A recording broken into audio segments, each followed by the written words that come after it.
2025 के अंदर हम हर मिनट में इतना डेटा प्रोड्यूस करते हैं जो पहले हम पूरे साल के अंदर प्रोड्यूस करते थे। और वो सारा डाटा हम सुबह से लेकर रात तक कंज्यूम कर रहे होते हैं, जो हमारी मेंटल क्लैरिटी को जो है ना डिस्टर्ब कर रहा होता है। और लोग ज़्यादातर आजकल सोच ही नहीं पा रहे क्लियर कि उनको लाइफ के अंदर क्या करना है ड्यू टू दिस डिस्ट्रैक्शंस। आज हम इस वीडियो में डिस्कस करेंगे कि कैसे आप जो है ना मेंटल क्लैरिटी ला सकते हैं, और वो हम डिस्कस करेंगे through this book, your house is a head board. ये बुक जो है ना एक यूट्यूबर है जिनका नाम है कैम्बल वॉकर, जिनका चैनल है टूथलेस की नेम से। उन्होंने जो है ना लिखी है, क्योंकि वो खुद एडीएचडी की बीमारी से जो डायग्नोस्ड है, जो आपको क्लियर नहीं सोचने देती और इम्पल्सिव बना देती है। तो उन्होंने जो है ना इस बुक के अंदर डिटेल्स में समझाया है कि कैसे आपके डिफरेंट ब्रेन के फंक्शंस काम करते हैं। उसको जो है ना उन्होंने एक एनालॉजी, एक मिसाल के साथ समझाया है, जो है हाउस बोट, जो यहाँ पे आप देख भी सकते हैं। तो वो बताते हैं कि आपका ब्रेन जो है ना एक हाउस बोट की तरह है। तो अगर आपने किसी हाउस बोट के अंदर जो समुद्र में चल रही है, एक दिन रहना हो, तो समझ आती है कि आप उसको जो है ना, ठीक है, आप एक्सप्लोर नहीं कर रहे, उसके कितने कंपार्टमेंट्स हैं, कितने उसके अंदर कमरे हैं। लेकिन अगर आपने एक बोट के अंदर 80 साल रहना है और उस बोट को आप एक्सप्लोर ही ना करो, तो वो आप कैसे अपनी लाइफ सही से वे में गुजार पाओगे? क्योंकि उसके अंदर काफ़ी चीज़ें घुस जाएंगी उस बोट के अंदर और आपको पता भी नहीं होगा।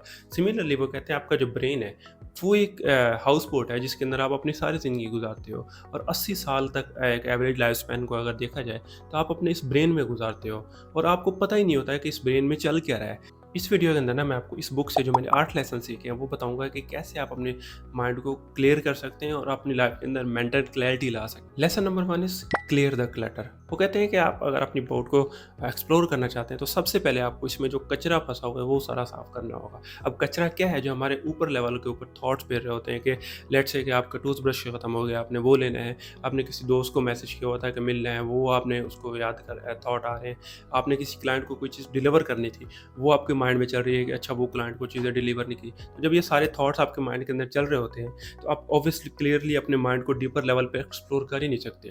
तो आपका सबसे पहला लेसन ये है कि आपने जो है ना अपना क्लटर को क्लियर करना है। उसके लिए आपने क्या करना है कि आपने जो है ना एक डायरी लेनी है, उसके अंदर या आप नोट्स ऐप ओपन कर लेनी है, उसके अंदर आपके जो भी थॉट्स आ रहे हैं सारे थॉट्स आपने लिख लेने हैं, ताकि आपका वो माइंड अपर लेवल पे क्लियर हो जाए, ताकि हम उसको डीपर लेवल पे समझ सकें। लेसन नंबर 2 है रिमूव द फ्री लोडर्स।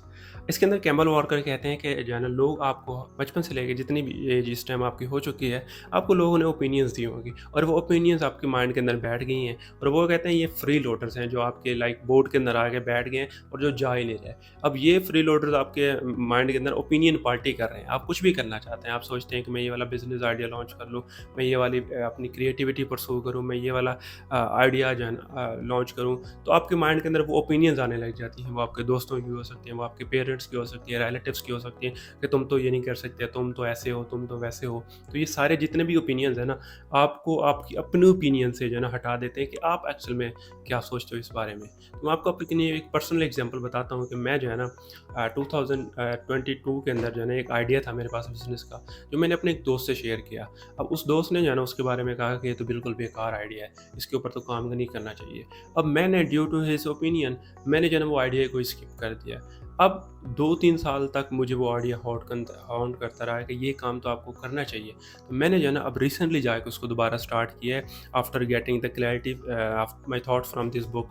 तो आपको जो है ना अब लोगों के ओपिनियंस को कैसे क्लियर करना है, तो मैं आपको एक बहुत पावरफुल लेसन देता हूँ कि आपने उस बंदे की ओपिनियन लेनी है। अगर वो चीज़ आप उसके लिए कर रहे हैं या वो चीज़ एग्जैक्टली वही चीज़ वो करके उसमें कामयाब हो चुका है। फॉर एग्जांपल आप कोई बुक लिखना चाहते हैं, तो आपने लिखना है, देखना है कि जिस बंदे के लिए आप ये बुक लिख रहे हो, क्या ये ओपिनियन वो दे रहा है या जिस बंदे ने पहले ये बुक लिखी है, जो ऑथर है, वो आपको ओपिनियन दे रहा है। अगर इसके अलावा कोई भी बंदा आपको ओपिनियन देता है कि बुक ऐसे लिखनी चाहिए, ये चीज़ें होती हैं, वो चीज़ें होती हैं, उसकी ओपिनियन नहीं मैटर करती। आपको बिज़नेस करना चाहते हैं और वो बिज़नेस के अंदर जो आपके कस्टमर्स हैं, या तो उनकी ओपिनियन मैटर करेगी या जिस बंदे ने वो सेम बिज़नेस किया हुआ है उसकी ओपिनियन मैटर करेगी। इसके अलावा आप किसी की भी ओपिनियंस ना लें। लेसन नंबर 3 है find directions in your life. Camel walker कहते हैं कि यहाँ तक जो है ना आपकी बोट सेल्फ मोड पे चल रही थी, ऑटो पायलट पे चल रही थी। अब आपने जो है ना अपनी डायरेक्शन को खुद डिसाइड करना है कि मैंने किधर जाना है, क्योंकि अब बहुत सारे एरियाज़ ओपन हो चुके हैं जहाँ पे आप जा सकते हो। तो जैसे ही आप 20 साल के होते हो, आपसे लोग पूछने लग जाते हैं कि आपने कौन सा करियर चूज़ करना है, कौन से फ्यूचर प्लान्स हैं आपके।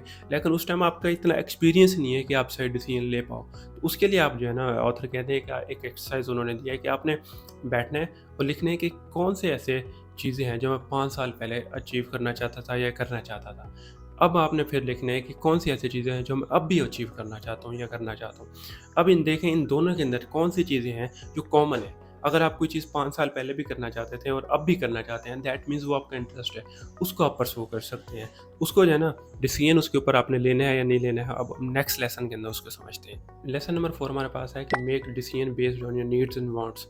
इसके अंदर वो बताते हैं कि आपने जो है ना आपने जब डिसीज़न लेना है तो आपने इन चीज़ों के बारे में ध्यान रखना है। सबसे पहले कि जो मैं डिसीज़न लेने वाला हूँ, क्या इस डिसीज़न से मेरे जितने भी ज़रूरियात हैं वो पूरी हो जाएँगी? आप कोई ऐसा करियर तो नहीं चूज़ कर रहे जिसके अंदर आपको लाइक 10 साल तक अर्निंग ही नहीं होगी, 10 साल बाद जाके वो जो है ना अर्निंग होगी, तो वो आपकी बेसिक नीड्स ही आप पूरी नहीं कर पाओगे, तो आप उसके अंदर सस्टेन नहीं कर पाओगे। दूसरा ये है कि क्या ये मुझे पर्पस दे रहा है? क्या ये जो है ना मुझे लाइफ लॉन्गर रन के अंदर इसके अंदर मुझे कुछ नज़र आ रहा है? ये तो नहीं कि ये जो मैं करना चाह रहा हूँ, क्या ये 1-2 साल के बाद ख़त्म हो जाएगा? ये एक शॉर्टकट है जो दूसरों को देख के मैं फ़ॉलो कर रहा हूँ। तीसरा ये है कि क्या इसको काम को करते हुए मैं एन्जॉय करूँगा या मैं इसको सिर्फ़ बोझ समझ के, सिर्फ़ मजबूरी समझ के जो है ना कर रहा हूँगा। चौथा ये है कि क्या मैं जो है ना इससे किसी की हेल्प कर रहा हूँगा? ये जो मेरा काम है किसी को सर्व कर रहा होगा या सिर्फ़ ऐसा काम है जिसके अंदर सिर्फ़ मैं पैसा बनाने के ऊपर फ़ोकस्ड हूँ और किसी की कोई सर्विंग नहीं हो रही। जब भी आपने जो है ना कोई कॉमन चीज़ ढूँढनी है जो 5 साल पहले भी मैं करना चाहता था, 5 साल बाद अब भी करना चाहता हूँ, तो इन दोनों में अगर ये चीज़ें कॉमन हैं डिसीज़न में आपको ये चीज़ें हेल्प कर रही हैं कि ये पर्पस भी आपका ड्राइव कर रही हों, ये आपकी नीड्स भी पूरी कर रही हों, ये जो है ना आपको मज़ा भी इसके अंदर आ रहा हो और लॉन्ग टर्म विज़न भी हो, तो फिर जो है ना आप इस डिसीज़न को ले सकते हैं। लेसन नंबर 5 हमारे पास ये है कि रिफ्रेम योर इनसिक्योरिटीज़। अब जब आपने डिसीजन ले लिया है कि मैं ये करना चाहता हूँ, अब आपको जो है ना इनसिक्योरिटीज़ अटैक करने लग जाएँगी जो आपकी अपनी ही होंगी। जिसमें आता है कि लोग क्या कहेंगे, अगर मैं ये चीज़ करूँगा तो क्या मेरे घर वाले मानेंगे? अगर मैं ये चीज़ करूँगा तो लोग मुझसे नाराज़ तो नहीं हो जाएँगे? ये चीज़ जो है ना मैं तब शुरू करूँगा जब मैं इसको बेहतर वे में कर पाऊँ। अभी जो है ना मैं इसको बेहतर वे में नहीं कर सकता।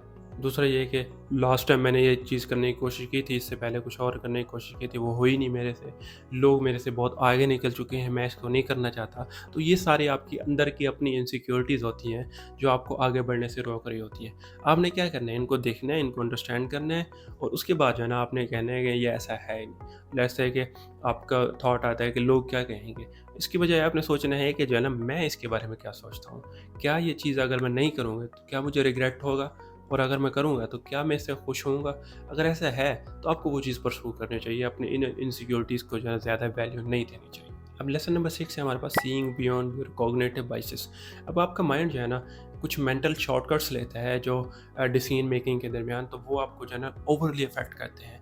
तो ये समझ लें कि आप अपनी जो बोट है उसको चलाने जा रहे हैं अब उसके ऊपर लेकिन जो बोट के अंदर सामने जो मिरर होता है जिससे आपको नज़र आता है, उसके ऊपर ही धूल जमी हुई है। तो आप ऑब्वियसली जितना भी आपके पास मैप हो, आपके पास डायरेक्शंस हो, आप डिसीजन इवैल्यूएट कर लिया आपने, तो आप कभी भी सही वे में चल नहीं सकते क्योंकि आपके मिरर के ऊपर ही धूल लगी है जो आपको रास्ता दिखा रहा है। तो ये आपका माइंड है जो मेंटल शॉर्टकट्स यूज़ करता है जब भी कोई चीज़ के बारे में डिसीजन ले रहा हो। तो ये मेंटल शॉर्टकट्स इस बुक के अंदर बताए हैं जो मैं आपके साथ शेयर करता हूँ। सबसे पहला मेंटल शॉर्टकट है कि नेगेटिविटी बायस। नेगेटिविटी बायस ये है कि आपका माइंड शॉर्टकट वे में ये सोचता है कि इसके अंदर सबसे बुरा क्या है? क्या ऐसी चीज़ है जिसकी वजह से ये मैं नहीं कर सकता? इंस्टेड ऑफ के ये रीज़न्स ढूँढना कि ये कैसे मैं कर सकता हूँ, आपका माइंड ढूँढेगा कि कैसे मैं नहीं कर सकता। दूसरा बायस है कन्फर्मेशन सेटिंग। कन्फर्मेशन सेटिंग ये है कि आपका माइंड हमेशा उन चीज़ों के बारे में कन्फर्म करने लग जाता है जो आप मानते हो। लेट्स से कि आप एक बुक लिखना चाहते हैं। अब उसके जो है ना डिफरेंट वेरिएशंस हो सकते हैं कि आप उसको जो है ना यंगर ऑडियंस के लिए लिखें, आप जो है ना ओल्डर ऑडियंस के लिए लिखें या आप बच्चों के लिए लिखें।